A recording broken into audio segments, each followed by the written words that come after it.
Good afternoon, everybody.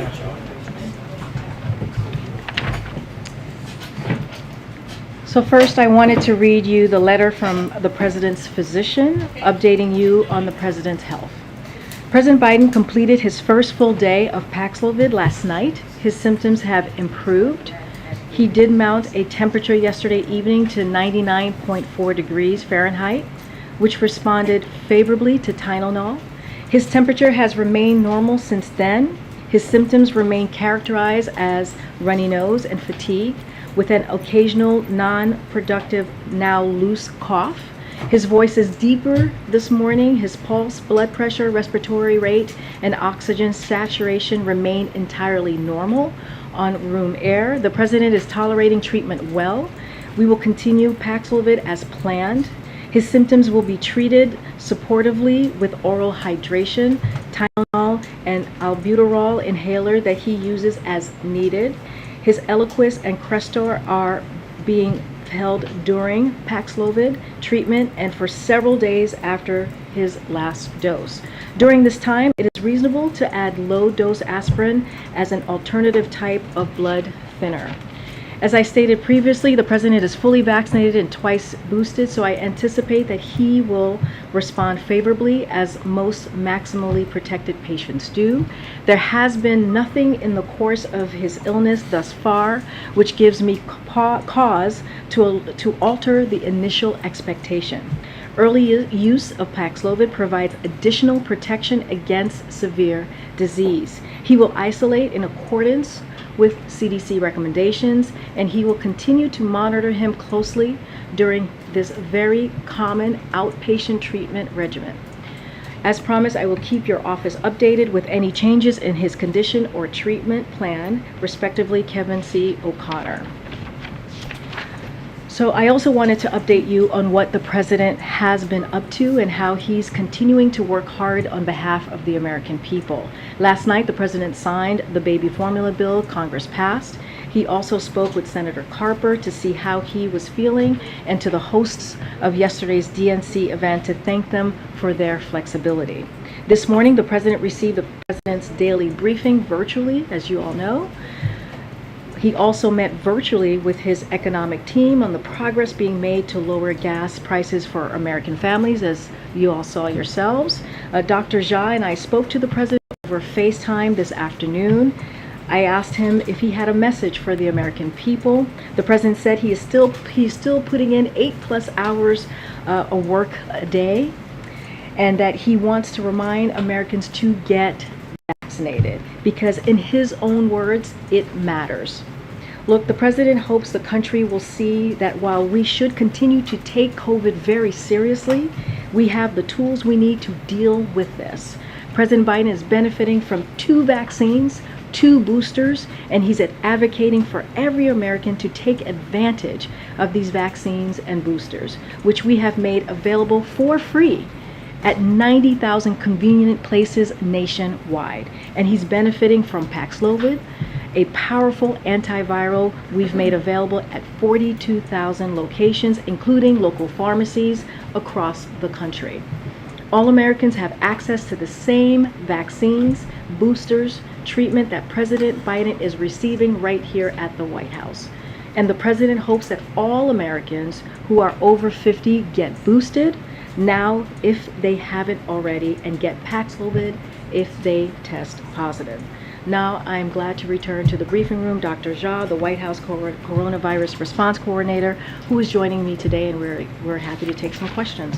Go ahead, Dr. Jha. I know you have a few things that you wanted to share. Right. Good afternoon, everybody. I'm going to make a few remarks, some things similar to Karine. First of all, good to be with all of you today. You just heard Karine give an update on the President, and I'm happy to answer questions about his health in a second. As you heard, we FaceTimed with the President earlier today. I also spoke at length multiple times today with Dr. O'Connor. And as you all saw just a few minutes ago, the President is doing better. He slept well last night. He ate his breakfast and lunch. He actually showed me his plate. Didn't ask about the menu, but I did see an empty plate with crumbs, and I have some guesses about what was there, but didn't ask. No comfort food? Didn't ask. I did ask him about his appetite. He joked that his one regret was that his appetite had not changed. Look, he is in a very good mood. I want to take a step back and emphasize the message that you heard from Karine. As the White House COVID-19 response coordinator, what I think every American needs to hear, what the president laid out, is that while we have a very contagious variant out there, thanks to this president's leadership, we have the ability to manage this. We are now at a point, I believe, where we can prevent nearly every COVID death in America. That is a remarkable fact. So if you are vaccinated but have not gotten a booster, this is a really good time to go and get a booster. If you're over 50 and haven't gotten a vaccine shot in the year 2022, this is a really good time to go and get a shot. They are free, they are widely available, and as you heard, if you are over the age of 50 or have any kind of chronic condition that meets CDC criteria, please consider getting treated if you have a breakthrough infection. And if you don't have a regular doctor, you can go to covid.gov and find a test to treat site near you. I also want to share some data about the progress we are making both on vaccines and treatments just over the last couple of weeks. Over the last 7 days, we've gotten 2.2 million more shots into people's arms. That's the highest we've seen in a month. More than 900,000 Americans have gotten their second booster shot in the last week. That's the highest number in 6 weeks. So as Americans go about their daily lives this summer, they're heeding the public health message. And not just on vaccinations, by the way, on treatments as well. You know, when I started in this role about 3.5 months ago, we were seeing less than 4,000 prescriptions a day of Paxlovid. Now Paxlovid prescriptions are at their highest level. Last week, about 40,000 courses of Paxlovid were prescribed every single day across America.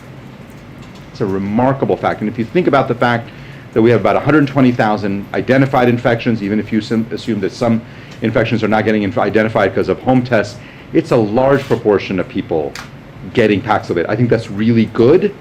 It's preventing hospitalizations. It's preventing deaths every day. Overall, just so far in the month of July, 920,000 Americans have benefited from Paxlovid. We have secured 20 million courses of Paxlovid. That's the most in the world by a lot. And again, we've made it widely available and, of course, free. All right, let me finish by providing what I think is really the bottom line. It's great to see the president doing better. He's doing better because he is vaccinated, he is boosted, he's getting treatments. He is getting world-class treatment, exactly what you would expect for the President of the United States. And the President has made clear to us that it's incredibly important to him, and therefore it's incredibly important to all of us, that all Americans have easy, free access to the same world-class treatment that he's getting. Vaccinations, therapeutics. So my message to my fellow Americans really is this: please avail yourselves of this vaccine to build up your immunity. Please avail yourselves of treatments if you qualify, if you get infected, and let's continue to do everything we can to prevent serious illness and death from this pandemic. All right, thank you very much for listening, and I'm happy to take questions, as I know KJP is as well. A few quick ones. I know the White House released his elevated temperature level of 99.4 degrees. Can the White House provide specific numbers on his oxygen levels, blood pressure levels, beyond just saying that they are normal? Would you be willing to release that information? You know, what I will say is he gets his vital signs checked several times a day. So, of course, there are multiple numbers in there. All of his vitals, including his temperature, I would argue, but all of his vitals have always been in the normal range. His heart rate, his blood pressure, his oxygen level, and his temperature. The 99.4 was the highest temperature he's had in the last, 24 hours, but I would say since his diagnosis. But he's had normal vital signs throughout the entire course of the disease. And by this point, has the White House identified all close contacts of the president, and do they go beyond, I believe, the First Lady, the Vice President, and Ron Klain? So the White House Medical Unit has identified and informed 17 people determined to be close contacts of the president, including members of his senior staff. None of the staff members have tested positive to date, and all of them are wearing masks around other people per CDC guidelines. No members of the press have been identified as close contact as well, and this also includes the member of Congress that he traveled with recently. And I just want to triple clarify the testing dates, because if yesterday was day 0, today's obviously day 1, Tuesday would be day 5. So does that mean he won't be tested until day 6? If he's negative on Wednesday, then he could resume in-person activities? Is that the timeline we should be understanding? Yeah, so we're going to, obviously the CDC guidelines, right, are 5 days of isolation. He will do that, those 5 days of isolation. He will be tested after he's completed his 5 days of isolation. And once he tests negative, he will return to work. But he'd be first tested next on Wednesday. Yeah, I haven't done the math, but yes, he's going to do 5 full days of isolation. Today's day 1, yesterday was day 0. And he'll get tested after day 5. And then, again, the moment that he turns negative, he'll return to work. You guys both talked a lot about, obviously, the message from the president being get vaccinated at this time, but you also mentioned just how extremely contagious this variant is. So why not do additional mitigation, encouraging additional mitigation measures like mask wearing indoors or other methods? You mean in general? Yeah. Yeah, absolutely. And I did a COVID briefing, I don't know, about a week ago, in which we laid out our two-pronged strategy. I actually think I did it yesterday, where I said two-pronged strategy, 1 to prevent serious illness, 1 to prevent infections. So in terms of mitigation, very, very clear. CDC guidelines on this very clear. If you're in one of the orange zones, people indoor spaces should be wearing a mask. It's a great way to prevent getting infected. It's a great way of preventing spread. Another important mitigation measure is using regular testing. The president obviously gets tested regularly. Many of us get tested regularly. We've sent out 560 million tests, I believe, if that number is right. I think it's 560 million tests to Americans directly for free from covidtest.gov. People can go and get tests. Tests have become cheaper. You can get it through your health insurance. We think regular testing is another important mitigation measure. And then we're doing a whole series of work on trying to improve indoor air quality, improving ventilation, filtration. So we are doing a lot on mitigation. And we talk about it. I'm talking about it now. But, you know, when we're talking about the president, who is now infected, the key is to also remind people that we have a very contagious variant. People will get infected. Our absolute priority is making sure that when people get infected, they don't get seriously ill. Thanks. Dr. Jha, how frequently is the president being examined by a physician in person? Well, so the president's people are interacting with the president all day through Zoom and stuff. Dr. O'Connor has been seeing him on a regular basis. I think, I don't have an exact number of times that he saw him yesterday or today, but multiple times a day, either by phone call, by Zoom, physically examining him. But the president's doing really well, so he doesn't need an ongoing, exam all the time. And obviously he's getting examined at least once a day. But Dr. O'Connor is interacting with the president on a regular basis. And has the president been examined by any other physicians beyond Dr. O'Connor? Physically examined? I've spoken to him by FaceTime. Not that I know of. Not that I know of. Was there a discussion about the possibility that eliminating the blood thinner, even for just 5 days, would increase the risk of stroke because he's on chronic atrial fibrillation? Yeah, so we, by the way, clinically do this a lot. I can't remember, probably thousands of patients that I have taken care of over the years in the hospital who come in, who need a procedure, who are on blood thinners like Eliquis or other blood thinners that we stop for short periods of time where people get procedures. They stop it because he's obviously stopped it because he's on Paxlovid. For atrial fibrillation, we think this is a relatively low-risk thing to do. But Dr. O'Connor, as was part of the plan, has been consulting with experts around the country, and based on input that he got, he made the decision to give the president a short course of aspirin during that time. This was a discussion that took place whether or not to go with Paxlovid over, say, a monoclonal antibody? That decision was made by Dr. O'Connor. Paxlovid is the first-line agent that we recommend. That was the decision that Dr. O'Connor made. And then we know that you have to look at somebody's medication list and determine, do you have to make modifications?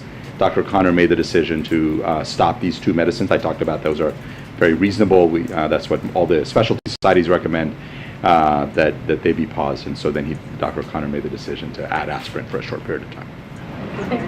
Dr. O'Connor also said that the president's using an inhaler as needed. Does he regularly use an albuterol inhaler, or is this something that was prescribed just to deal with the COVID symptoms? Yeah, so I think all of you know, because it's been disclosed for years, the president used to have asthma.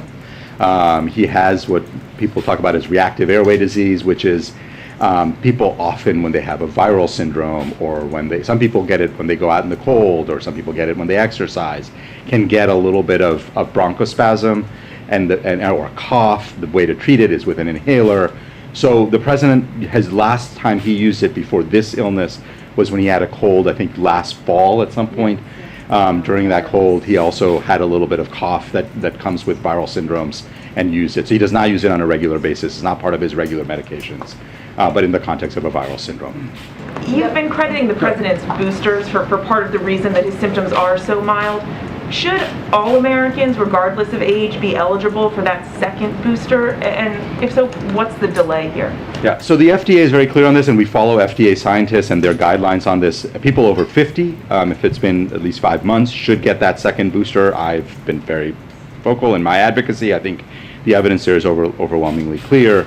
The data on people under 50, that's something the FDA is continuing to examine.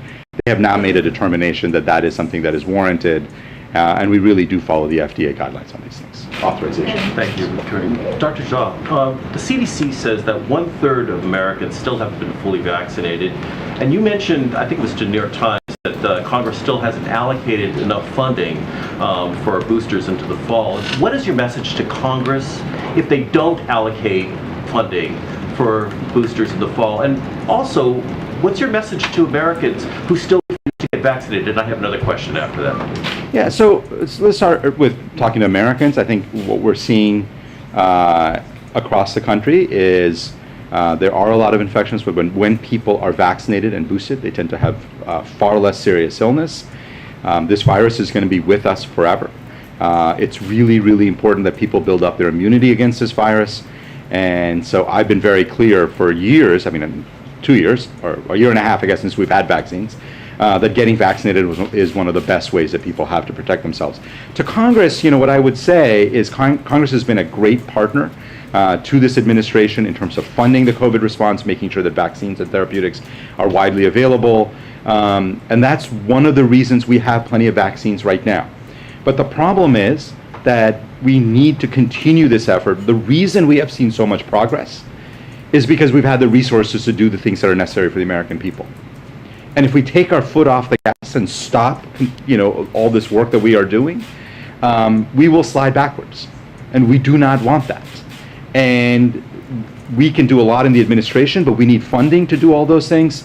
And Congress is the part of the government that allocates funding. So my message to Congress is it's really important to continue to protect the American people.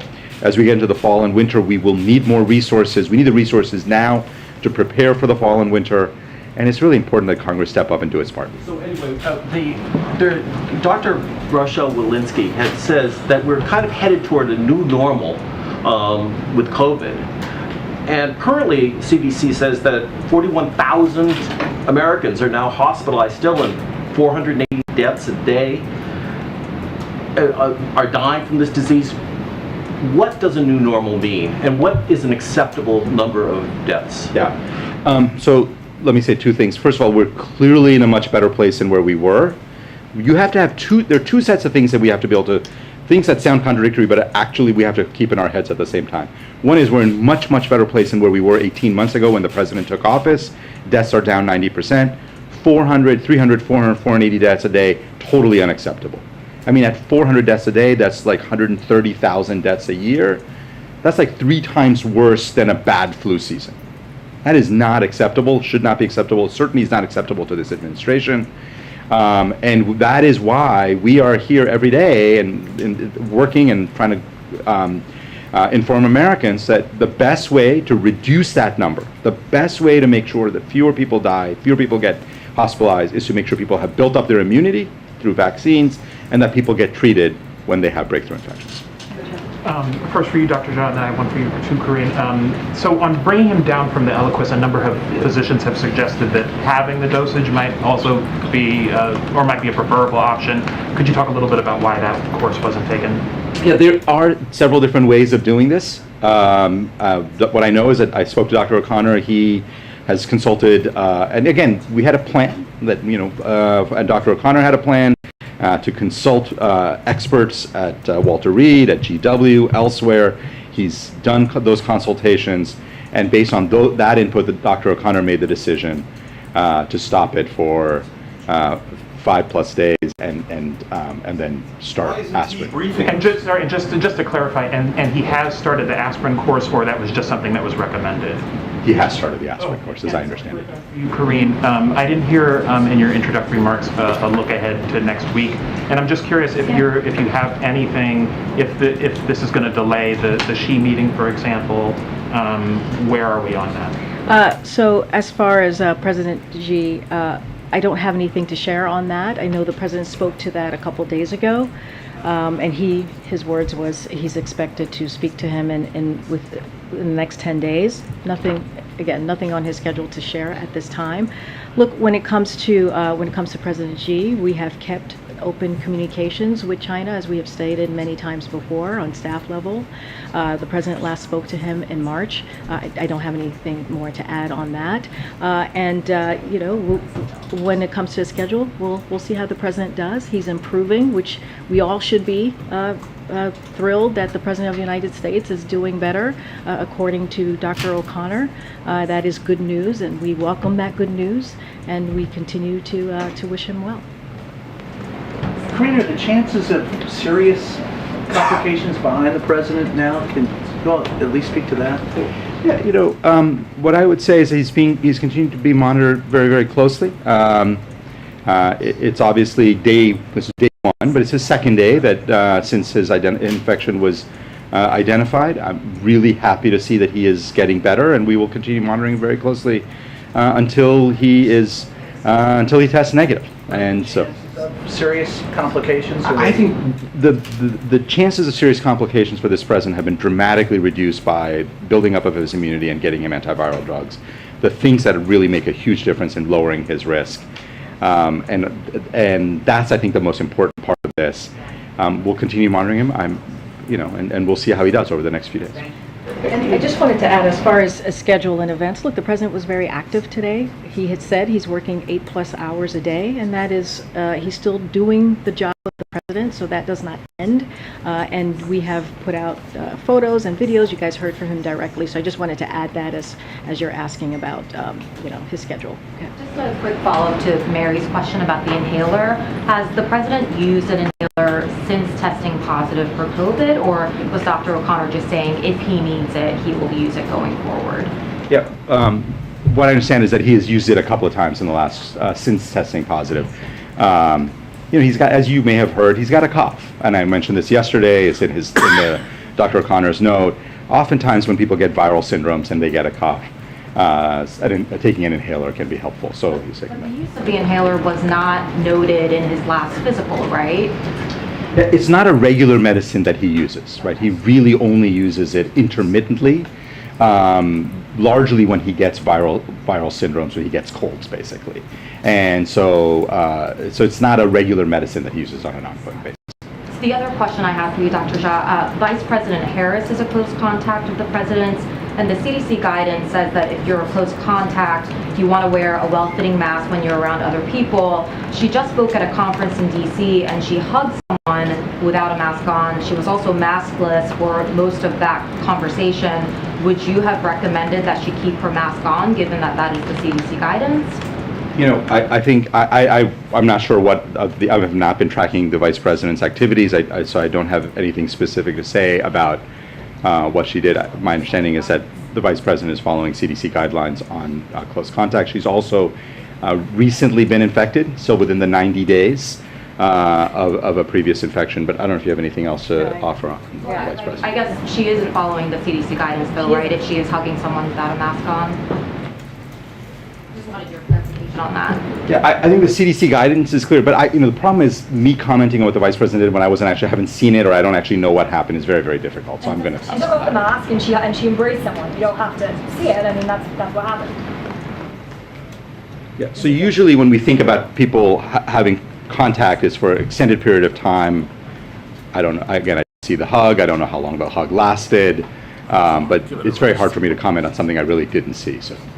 And Karine, the president had said that he was going to receive a report on Monkey Pox today. Is that happening? What is the report? Do you know? Yeah, I don't know where that report is. I know there is a report that has been written for the president. Whether the president has had a chance to see it yet today, I don't know. So it's an internal report that he will be receiving from his advisors? Yes. Will that be made public or? I don't know which. I mean, the president gets lots of reports from his advisors. I don't know which ones get made public. It's just an update on the status of Monkey Pox. Yeah, I would just look at that as an update to the president on what we have been doing in responding to the monkeypox. It's not a report to share out. It's something for the president, which he gets very often, just to get a sense of the work that we're doing on an issue. That's what. Go ahead. Just for clarify a couple details for accuracy in reporting, you said of the 17 close contacts, one of them is a member of Congress. Is that?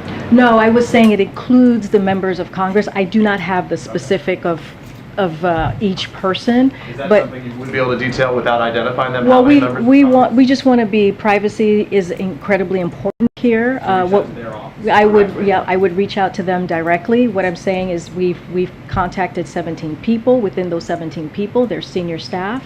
Within those 17 people, it also includes members of Congress. And as to date, no one has, as far as we know, no one has tested positive. And then I guess not specific to those close contacts, but can you tell us, is there anybody else on the White House campus right now who has tested positive this So, week? out of abundance of privacy, to protect people's privacy, our protocol is to only share if someone has had close contact to the president and the four principals. That is just our protocol. We have to keep people's privacy here, and that is incredibly important, and we respect that. Understood. So just for clarity, even if without identifying names, we can't do it. Again, Totally. I'm not going to share private information or private detail on I anybody. want to get your reaction to Steve Bannon, but while we're on this topic, can I ask you, Dr. Jha, very quickly, we don't know what this is, but there could be earlier indications of what type of subvariant it is. You said it could happen within less than a week. Just for the sake, and I know it's a bit of a hypothetical, but over the weekend we may learn some more details, may not see you.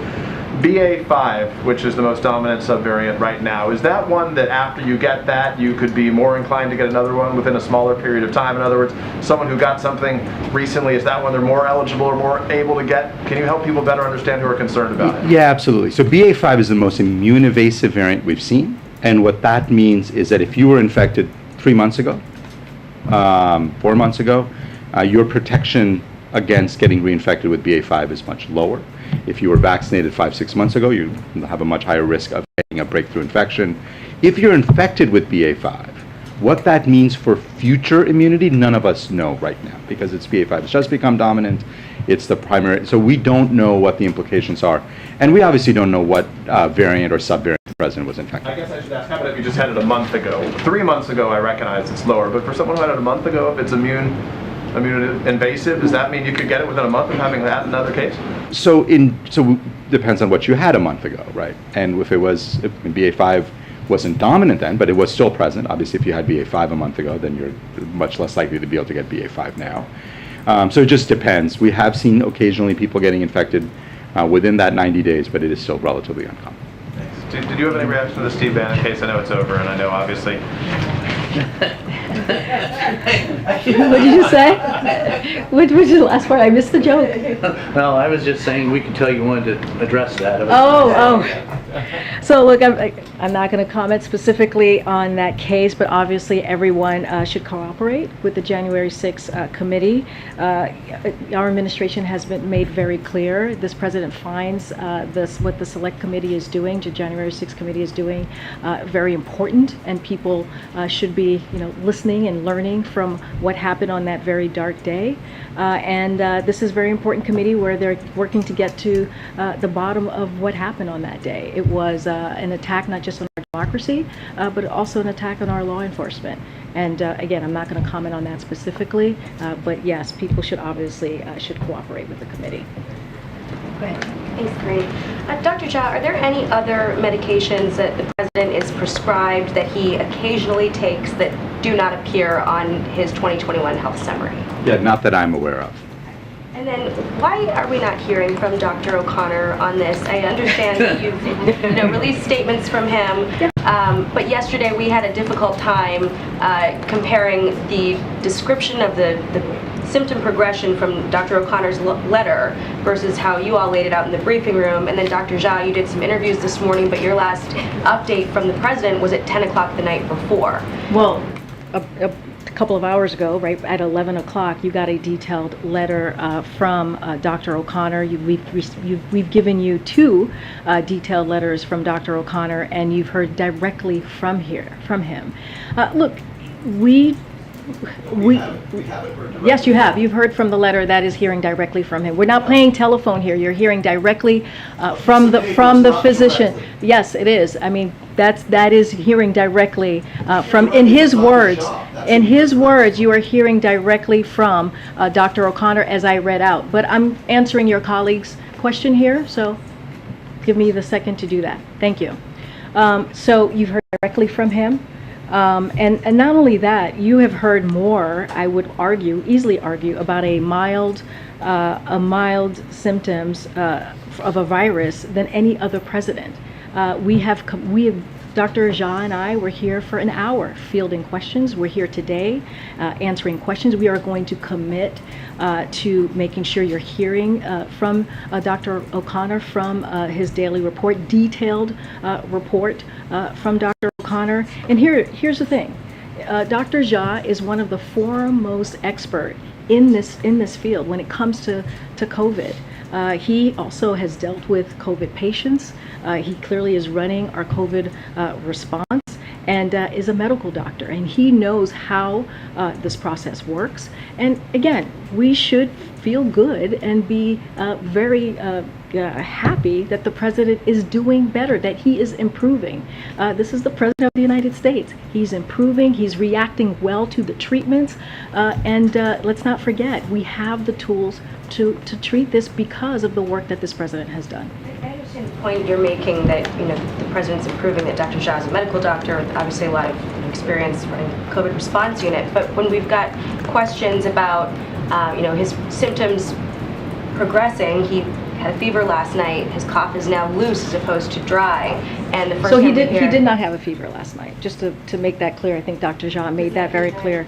99.4 is not a fever. It's not even a low-grade fever. So he did not have a fever last night. He treated it. He gave Tylenol, and I should actually let Dr. Jha speak to this more because he is the medical doctor, which is why he's joining me today at the briefing room. He gave the Tylenol for discomfort, which is not unusual if you have COVID. Many of you have had COVID. We would argue that if we probably take the temperature of some people here, they might have a 99.4 degree Fahrenheit temperature. That is not uncommon, but I would let Dr. Jha speak to that more. Yeah,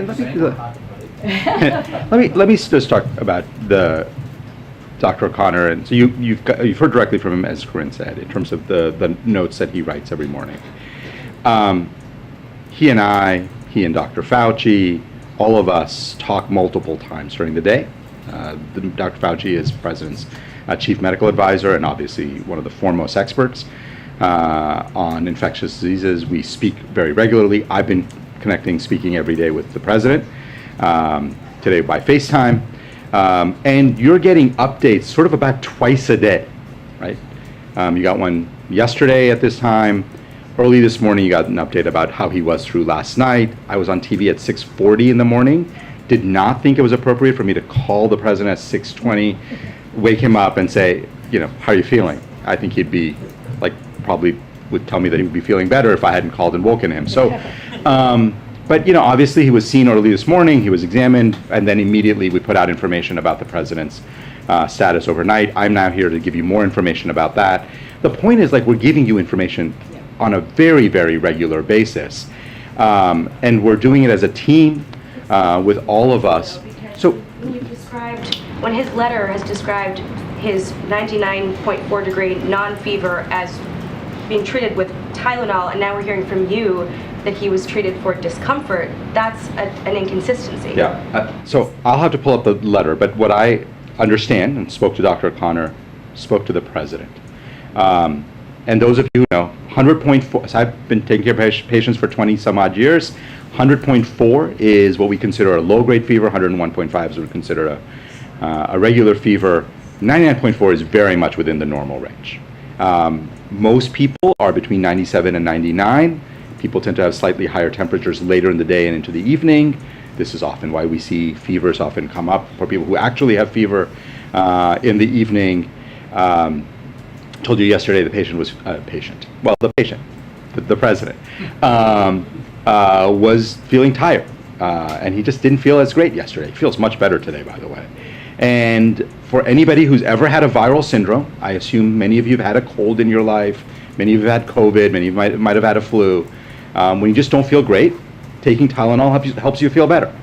And so Dr. O'Connor gave him some Tylenol early in the evening, but noted, because his temperature was 99.4, he just noted his temperature was 99.4. That was the highest temperature the president's had in the last 24 hours, or since he was found to be infected. And so he noted that as a part of his treatments. But the president has had no fevers. 99.4 is the highest temperature the president's had so far. And the president is continuing to do better and feel better today. Will you continue to do these briefings throughout the weekend? I already spoke to that. I may not have spoken to that. I'm excited to hear that you guys want to hang out with us over the weekend. As much as possible. Wow. Okay. Look, we are going to continue, in all seriousness, we're going to continue to provide updates from the president's physician, as we have, detailed report as you guys have been receiving, and we'll see you guys on Monday. We're not going to be here over the weekend, but we will be communicating as we have been the last 24 hours ago. Or see him newly every day? I can't promise anything right now or commit to any specific. If there's any change, again, you're going to get a daily report from the president every day, and so that will provide any information about his health. But I just want to reiterate this: the president is improving. He has very mild symptoms of a virus, and we should be thrilled that the president of the United States is doing better. And again, it's because of the treatments. That's the wrong administration. You're asking the wrong administration that question. But again, we have the tools, and that's why we're able to give him the treatment. And also, this is what the president has been working on for the past year and a half, to make sure that the treatment that he's getting, others can. So again, folks should get vaccinated if they haven't, and they should get boosted as well. We're going to continue. Go ahead. Thanks, Karine. Speaking of this weekend, are you aware of any plans to schedule events, briefings, meetings for the president while he's in isolation, or is it the expectation he'll just watch TV all weekend? Well, it's a similar question that I just got.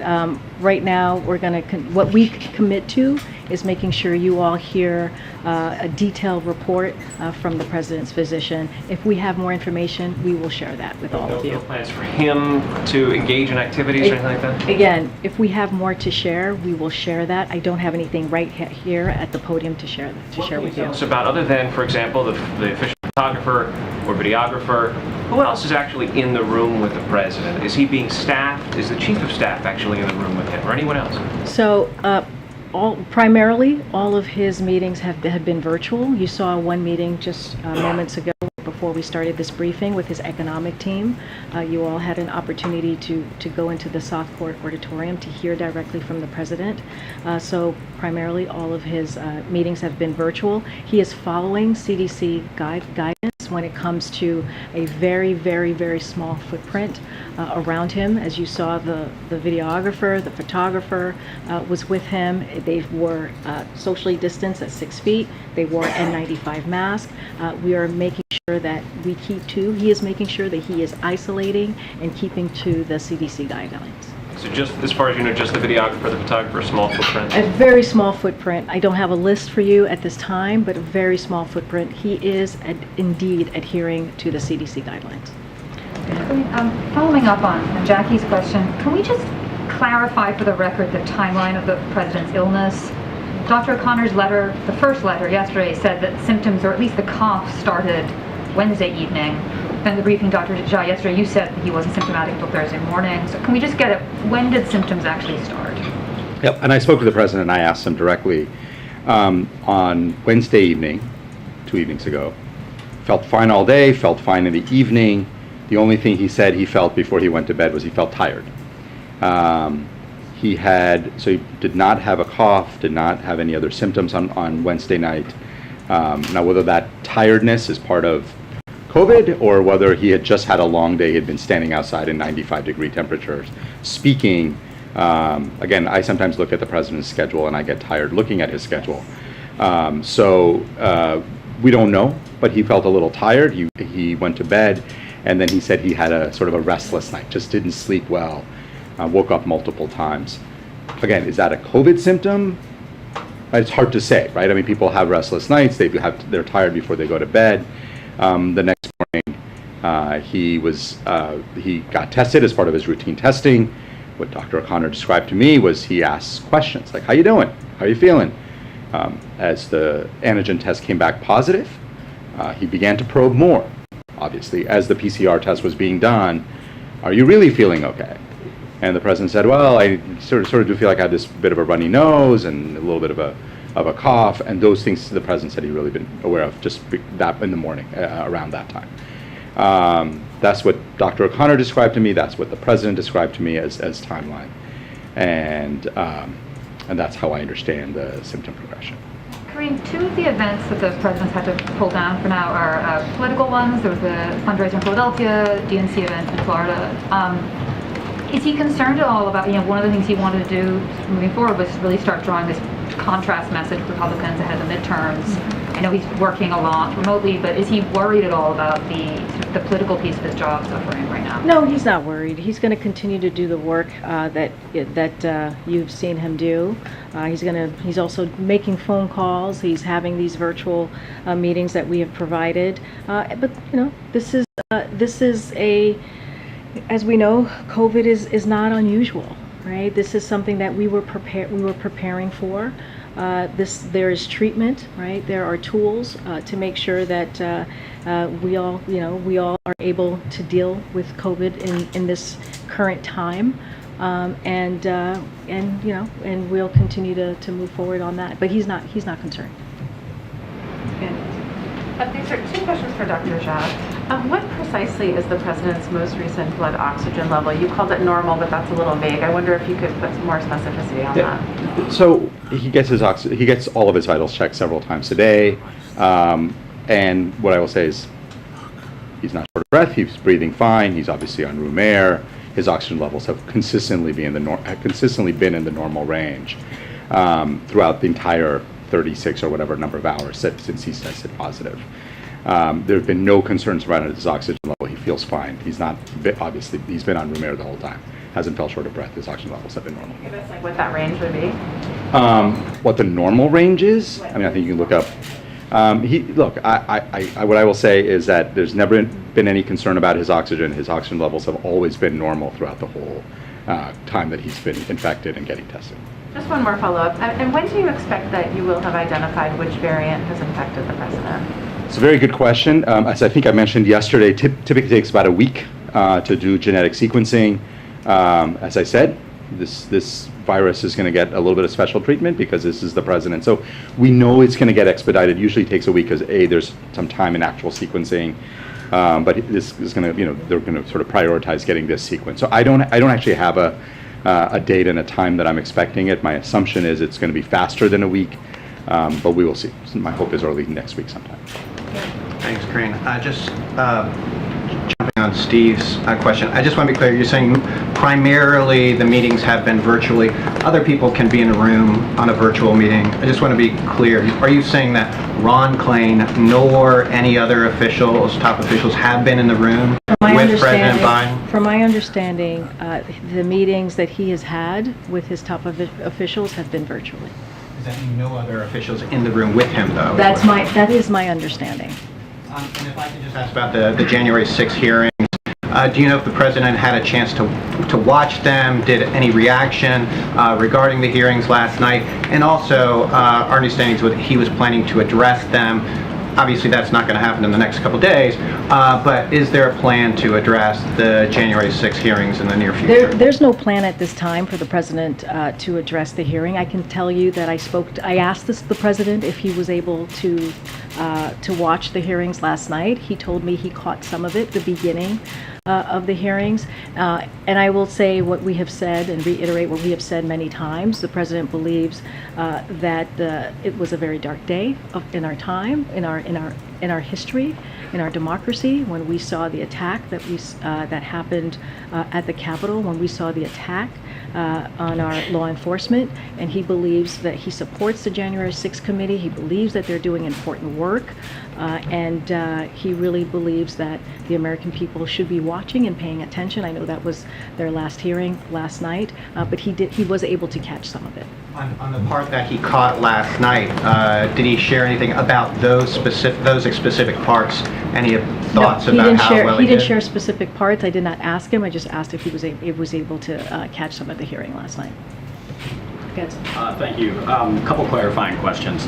I know you said that his temperature, or even Dr. O'Connor said after citing his temperature of 99.4 degrees, said after Tylenol, his temperature has remained normal since then. I know you said the numbers have ranged a little bit, but can we just have the most updated number, the most updated temperature from today that the president was experiencing?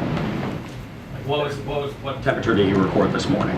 I don't know that. What I will say is that his temperatures have always been in the normal range. Again, he's getting his vitals checked several times a day.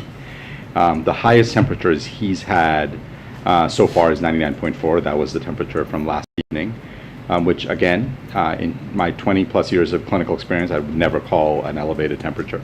Certainly not a fever. And all of his vital signs, heart rate, blood pressure, oxygen, temperature, have all been in the normal range every time he's had them checked. Understood. 99.4 isn't considered a fever based off CDC guidance, but Dr. O'Connor still said his temperature has remained normal since then, since he recorded 99.4 degree temperature. Yeah. So if he's saying since normal since then, that would indicate that it was not in the normal range. How did he describe it? Yeah. So I talked to Dr. O'Connor about this, and no, did not. I mean, basically about the president.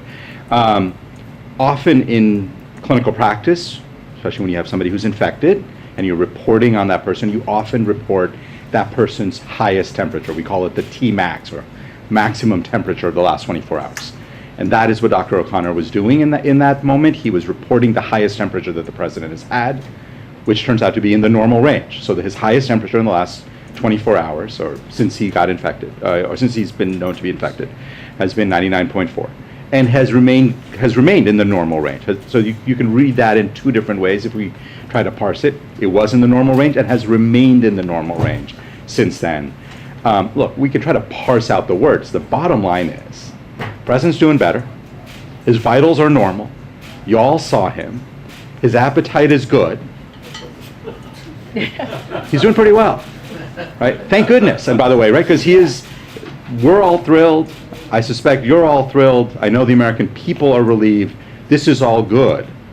And the president is doing better. He's obviously going to continue to be monitored. He's going to remain in isolation. He'll get tested once he's done with his isolation period. But the big picture point here is the president's doing better today than he was yesterday. And yesterday he had mild symptoms. Today he's feeling even a little bit better.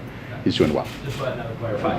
I understand there's been questions about Dr. O'Connor, but does the White House plan on making him available for questions, making him available to the public at any point? We feel that Dr. O'Connor's statements and his detailed report, again, on a situation as the doctor just said, is mild, very mild, and he's able to continue to do his work, is enough. We have Dr. Jha here, who's a medical doctor, who is renowned in this field. For COVID, who is for the COVID response and what we've been seeing for the last 21 months. And so we wanted to make sure we provided that expertise, and that's what we're doing. And again, Dr. O'Connor is providing detailed information on the president's physical health at this time. Completely appreciate the letter. You don't think there would be additional value, even just for assuring the public and giving the press the opportunity to ask follow-up questions indirect? No, I hear you. We are assuring the public. We've been here now, I don't know, 45 minutes talking to all of you. We were here an hour talking to all of you, answering questions, fielding questions. And to be quite honest, there's nothing, we don't believe, and Dr. O'Connor believed, there's nothing more that he could add to what's already in his report.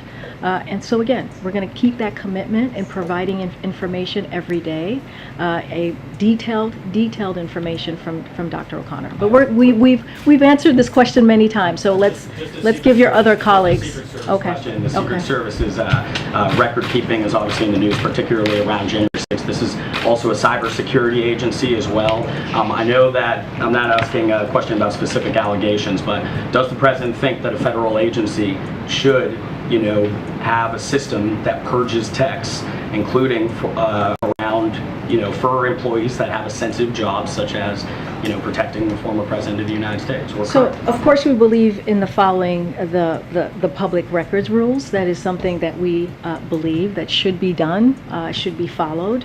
But I will say this because this is, I think, important. The president has confidence in the men and women who protect not just him, but also his family. You mentioned how the president is feeling better today, but he still sounded a little more hoarse during his remarks. Is that at all any sort of cause of concern, or is that just kind of, I don't know if any of you have ever had a cold or a viral syndrome. I find that when I've had it in the past, sometimes I start feeling better, but my voice sounds a little bit raspier. I think that's what you heard today. Look, when we spoke to him, he was energetic. He's got a pretty packed schedule. He's clearly feeling better. He says he's feeling better. And he's got this cough. And what happens when you get cough is, like, after a while, your throat can get a little bit, your voice can get a little bit hoarse. And I suspect that's what's going on here. I just have one more clarifying question on the president's temperature last night. Was it taken as part of routine, or was it taken because of some discomfort, as you had mentioned earlier? No, it's just taking part of his routine vitals. Thanks, Karine. This can be for either of you or both of you. In the conversations that you've had with the president, has he expressed any regrets about the recent mitigation or protocols he's taken in the last 2 weeks, say, regrets about not wearing a mask at some point or somewhere he went that maybe why he got COVID? Has he said anything like that? You know the president. The president likes to interact and engage with the American public. What you've seen the last couple of weeks, the last several months, I would argue the last several years, is Joe Biden being Joe Biden. And the reason why he has done the work that he has done since he walked into this administration on making sure that there is a comprehensive COVID response, making sure there's vaccines, making sure there's boosters, making sure there's Paxlovid so that people are getting the treatment that the president is getting right now currently, is so that we can get back close to normal, right? We're getting there.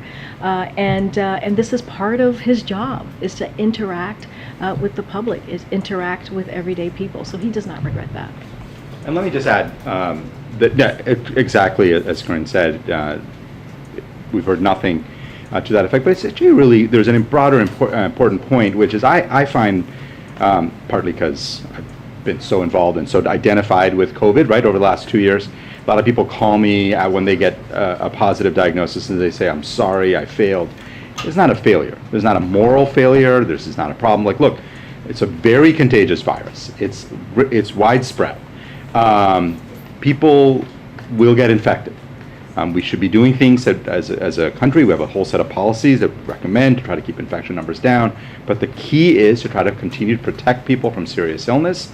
That's what we've done with the president. That's what we have available for every American. And that's, I think, the most important point. And one where you've mentioned a couple times today that the president has said he's working 8 hours a day. Obviously, you said he's sleeping, and you didn't want to call him this morning. Can you just give us a little sense of what else he's doing when he's not working those 8 hours, when he's not sleeping? The First Lady's not here right now. how else is he spending his time? I mean, eight plus hours is you know, that is pretty busy for someone who is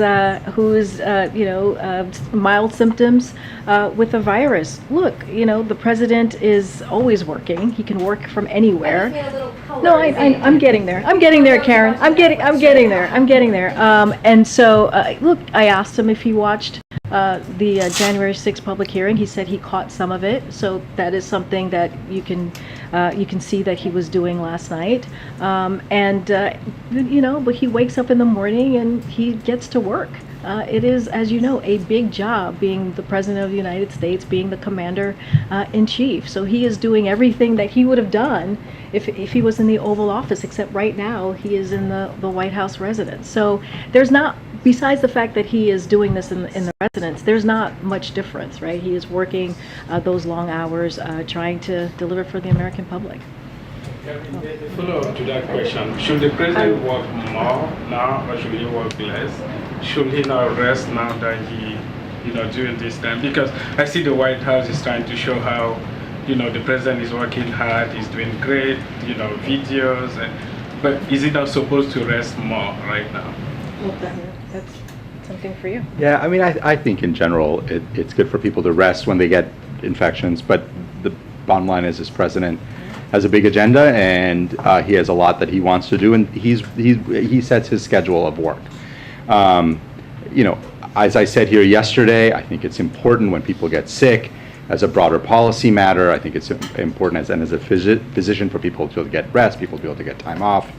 But the president right now feels well enough to continue working, and he is continuing to work at a brisk pace. And as a physician, I will always encourage people to get more rest, but the president is doing the work of the American people.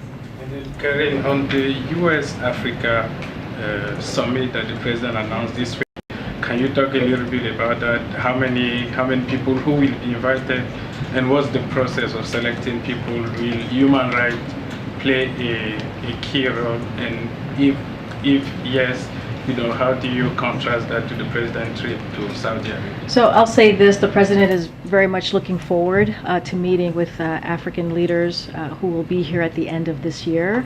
There's a lot to discuss. There will be a lot on the agenda, and it is going to be his first time meeting with leaders. We will have more to share. I don't have more details to share at this time on who was invited and the process and what's going to be on the agenda. As you imagine, there's still a few more months before we get there, and so we'll be happy to share more and have background calls and provide all the details to that once we get closer. Okay. Dr. Jha, to follow up on Nancy's question, what is a normal blood oxygen level for someone of the president's age and that have past history and sometimes has to use an inhaler? So age is not a determinant of oxygen level, and somebody who's had a past history of asthma or occasionally has reactive airway disease also should not be a determinant of oxygen level. I have to tell you, I can't remember off the top of my head what the CDC defines as the exact normal range. It's in the 90s, but I'd have to just sort of look up. But his has been consistently in the normal range. Oh, sorry. Would you guys commit to having the Dr. O'Connor put in some of these vitals so that we can, stop asking, pestering you guys with those questions? We appreciate the daily letter, but especially his oxygen level. As someone who had COVID twice, I know how important it is. That is going to be something up to the doctor and the president. I can't make any commitments on that. Again, we believe we have been providing detailed information. We've got to remember, the president is having very mild symptoms. The president is feeling better. He is improving. We are giving more information on a president that's having very mild symptoms than any other president. We are being as transparent as we are here today, and we're gonna take like one more question because we have been standing here for about an hour, taking and fielding questions, and you're going to continue to hear from Dr. O'Connor via his letter. We're going to take one last question. One on the economy, if you don't mind. Oh my goodness. Next week's a very big week for the economy. So I read the CEA blog. Is the White House trying to change the common definition of a recession? Because next Thursday, the GDP numbers coming out are going to show that we've been in a recession. So let me say this, the strength of our labor market, along with the other economic factors, is what we generally see in a recession, or even what is not what we generally see in a recession or even a pre-recession, because we're seeing the strength of the economy and the labor market. So that's really important to note there, because those are key elements as we talk about that, as folks keep asking us about that. So Americans across the country are back to work at a historic level. 21 states, the most in history, have unemployment rates at or below 3%. That is an important number to note. 14 states are now at their lowest unemployment rates since this series began in 1976. And last month, the unemployment rate was a new low in 8 states. So again, the strength of our labor market, along with the economic indicators, is not what we generally see as we talk about recession or even pre-recession. But the growth of the job, for the 3 months trend, the growth of job growth in the U.S. is shrinking, is decreasing, and 7.5 million people, a growing number, are multi-jobs, meaning they have to work more than one job to afford a living. So is jobs really a good indicator then? Oh, look, here's what I would say. We've always talked about the strength of our economy. We've always talked about how historic it's been, and we've always talked about the transitioning, right? The transitioning to more stable and steady growth. And so to your point about the job growth there, this is what we have been kind of stating for the past several months. Look, the economy created 1.1 million jobs in the second quarter. And around 375 jobs per month. Those are historic numbers. Those are, if you think about the 1.1 million jobs, we are back to where we were at pre-pandemic levels. So that is what we see as strength of the economy. Again, we're going to transition into a more stable and steady growth, and so we're going to continue the work that the president has set out to do to make sure that we continue to deliver for the American people when it comes to the economy. All right, folks, thank you so much. For Dr. Jha, just one more on the president. Thank you, everybody.